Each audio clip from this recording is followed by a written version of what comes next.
urakaza neza hari kuzimu aho ugiye gucirwa urubanza rw'ibyo wakoze tutagutumye bikaguhanisha ndetse waba warakoze ibyo twagutumye bikaguhesha amahirwe yo kudahanwa. Mbere ya byose witondera amagambo ugiye kuvugira hano, utibeshye ugashyiramo ibitutsi ugahanwa mbere y'uko urubanza rutangira. Urashinjwa byinshi mu byo wakoze tutagutumye, harimo no gushimisha ikiremwamuntu kandi ntabyo twagutumye.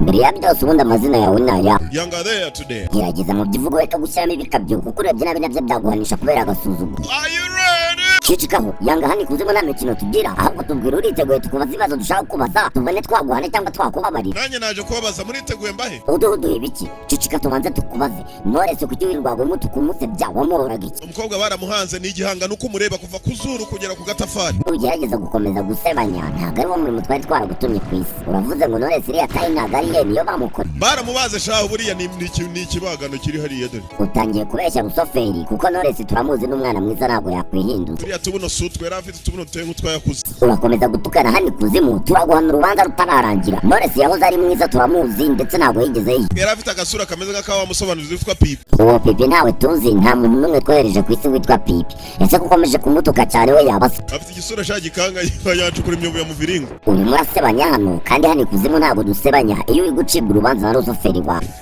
Ceceka urakomeza kubigera buragusa ku busa, ndaguhereza umumarayika ushinzwe kuhana akumanire dore kuhana. Wa mugabo w'umukara akubita igipfunsi my friends. Ni nkanjye wanyobeyeho. Nakubwiye gabanya igikabyo, ntacyo uri cyo wowe uri igiki. Young are there today. Nubwo witwa ko wageze ku isi ugashimisha abantu ukabasobanurira filime neza. Niyo mpamvu nirirwa mbwira ba Pipi bose ntibave mu gusobanura n'impano umuntu arabivukana.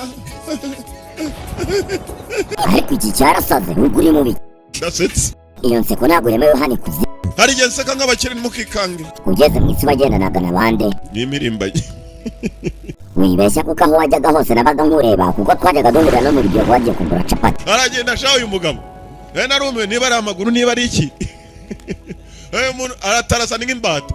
Muri aka kanya umureba hano Nyamirambo wazamuka kukivugiza ukamusanga wagaruka asanga yagarutse. Arimo aratoragura ni inkoko. Yanga urakomeza gutukana hano turaguhana. So kubatuka mbarase ibyubahiro. Cika nakubwiye kandi urakomeza guseka ubusa turaguhana. Yanseka nk'abakene mukanyigane muracyakiriye mwebwe. Biragaragara ko ukomeje kudusuzugura ibikubaho byirenge. Elite Home Entertainment Vantage. Urakomeza kwivugishwa ibyongereza aho ngaho Bantu bakona arize kabisa. Amashuri yawe ntacyo tumariye hani kuzimu. Ubundi niki kizima wakuye ku isi? Kuzajya ntanga ituro ry'ishimwe buri cyumweru. Cicika aho ngaho hani by'amaturo ntabwo tubyemera. Hallelujah. Reka nceceke mbe mwihoreye niwumva agasuzuguro gashize imbere dukomeze. Kandi kumenya ko ndi umuhanga mfite ijwi ndavuga bagaceceka. Ceceka ari wowe cyangwa tuguhane bikurenga. Buri uko mvuze abantu bacecetse menya ko nabashyize mu mwagiyeho tayari. Ubu wabareba. Urimo urateza ibibazo hani kuzima abantu bose bishwe n'urusaku. Harimo abishwe n'umukamuro. Abanyamagambo ngiye kuba nisohokeye niwumva agasuzuguro gashize imbere ngaruka. Yicwe n'uburoro ko utasohotse. Urongera urantutse. Ntabwo ngututse nguratse ibyubahiro. Banza umbwire ugeze ku isonko inzoga zingahe? Twinshi cyane ntabwo nazisubira. Nyine mbwira zingana gute? Byinshi cyane. Ebyiri kunsobanura sibyo nari ngusabye. Ese ubu ntiwabuze icyo ubusobanuro buvuze? Mu kiganda byita ubuki ubunyonyoko. Nako nubusobanuro ubusobanuro bwita ubunyonyoko. Igisobanuro ngo ni ikinyonyoko. Guki? Naje kubaha icyo kintu. Ntabwo uri gutukana. Mu kiganda naje kukibaha. Cicikaho urimo uravuga amafuta ukongera ukayasubiramo. Ubwo nshatse kubasubiramo kugira ngo mumenye ko nasomye. Kandi wa mugabo bigira amagambo. Siko na computer nyirusha. Wakomeje kudusuzugura turakwihorera aho bigeze amanuka ari hasi bagukubita inyundo 5,000. Ntabwo uzongera gusuzugura rusoferi wawe. Nimukarwane.